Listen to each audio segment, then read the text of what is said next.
New York. This is NBC Nightly News with Lester Holt.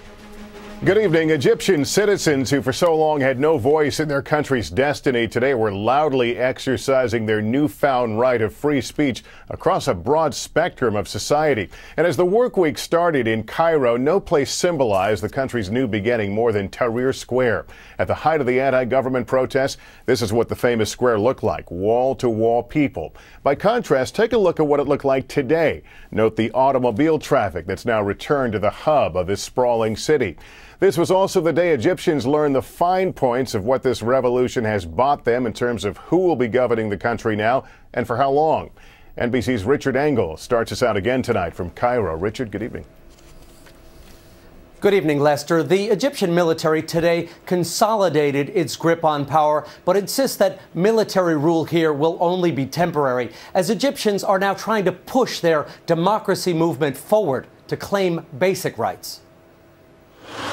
The army is realizing how difficult it is to manage this country with its new expectations. Military police moved in to reopen Tahrir Square to traffic. The army started to remove some of the protesters' tents. There were scuffles as some demonstrators refused to go. The military tried to move the people out of the square, but the people refused. But today the military did firmly put itself in control. In a statement read on television, the military's high command, which took over from Mubarak, immediately suspended the Constitution, dissolved Parliament, and assigned the military to command for 6 months until elections are held for a new president and Parliament. The military said it will only oversee what it called a transition to the democracy, dignity, and freedom that the Egyptian people have demanded. Still, some protesters cling to the square, worried if they leave, the promise of democracy might just melt away. They fought to keep this square, slept here, and shed blood here.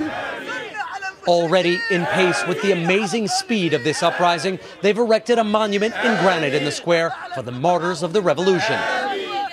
Egyptians today caught on to the power of what they've done.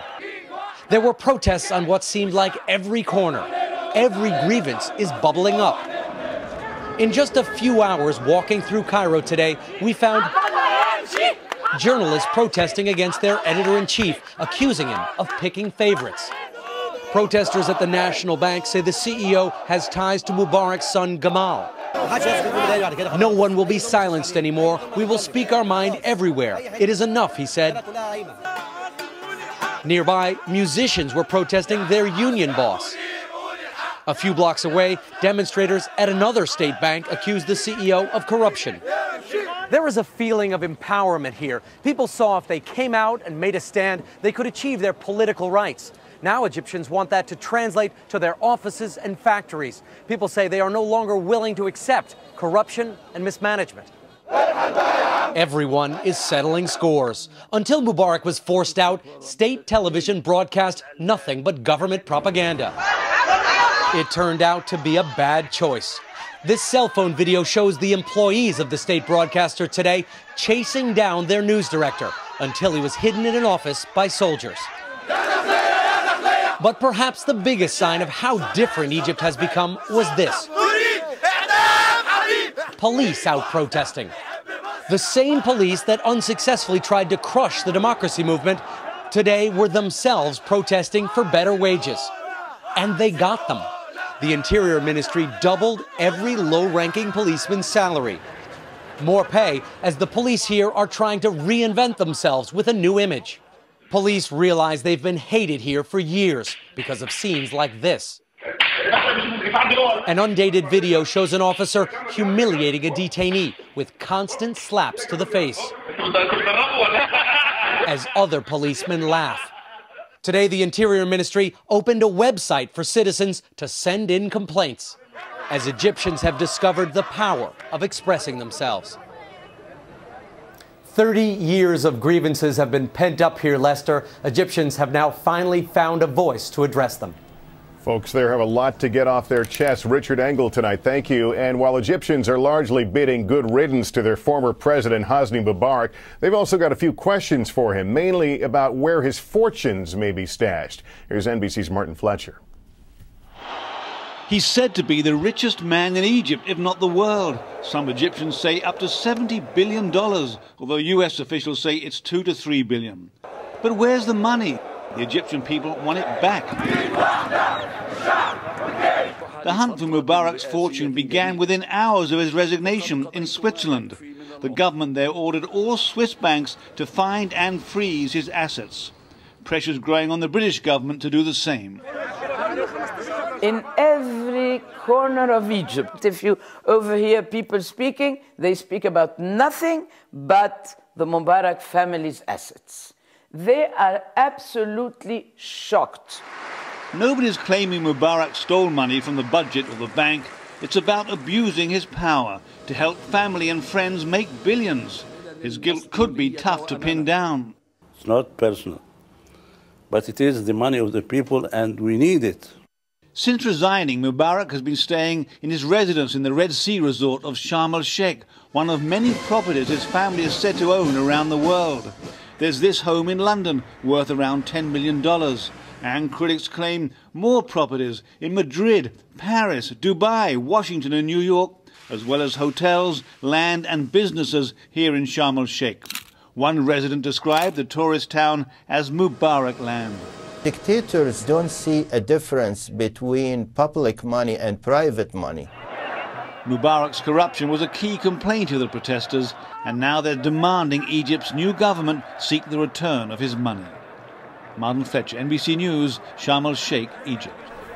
Another story about money, a reversal of fortune for one of Egypt's great industries, tourism. The upheaval kept many visitors away, and now those who depend on tourists are hurting. NBC's Ron Allen now with that part of the story. They've sat on a plateau overlooking Cairo for more than 4,000 years. The pyramids of Giza, the only wonder of the ancient world, still standing. And today, standing very much alone. I'm from America. American is very good people.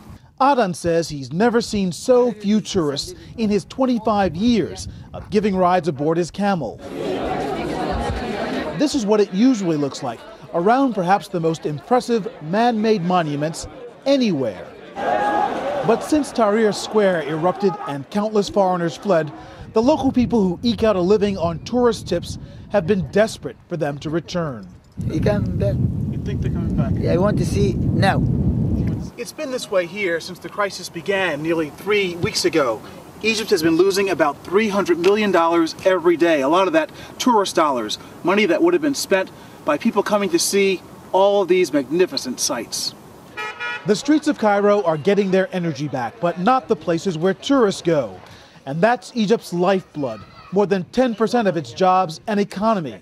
2 for 15, 2 for 15 libra. An industry worth $11 billion and crucial to its image around the world. About 350,000 Americans visit each year. In the heart of Tahrir Square, not much of a destination before all of this, but now the place for Egyptians to snap a picture and join the celebration. They believe this now historic site will soon start to draw the foreigners back as well. Hassan Mustafa just reopened. His tour business was shut for weeks.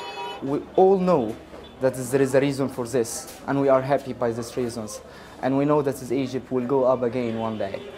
Rise like the pyramids did thousands of years ago, in a nation where everything now seems possible.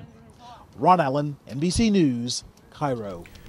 Elsewhere in the Arab world, there were more protests today in Yemen. Thousands of people marched through Yemen's capital in a third day of demonstrations calling for political reform and the resignation of the American-backed president. Police stopped the protesters from reaching the main square. The U.S. worries that increased instability in Yemen could play into the hands of al-Qaeda in that country.